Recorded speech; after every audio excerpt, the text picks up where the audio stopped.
Thoracic outlet syndrome represents a common and potentially debilitating condition that affects up to 8% of patients. The thoracic outlet is composed of multiple structures, nerves, vessels, and muscles. Ultimately, patients experience either vascular or neurogenic claudication as a primary symptom of this condition. Our patient, a 69-year-old female, had symptoms of left-sided thoracic outlet syndrome that left her not only in pain and restricted range of motion, but it left her unable to breathe, which isn't exactly surprising if you consider the anatomy of the brachial plexus as it crosses the thoracic outlet, which includes the phrenic nerve.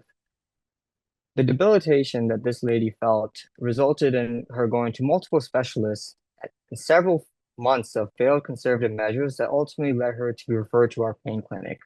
We decided to retry a conservative measure, something she hadn't done yet, a bupivacaine block in the left anterior scalene muscles, the left border of the thoracic outlet.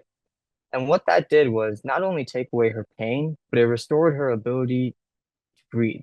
The dyspnea was resolved 100%, and she returned to her daily normal life, able to resume the activities she was doing at a normal pace. And because of this great response, we moved on to a Botox injection, which provided her with sustained relief.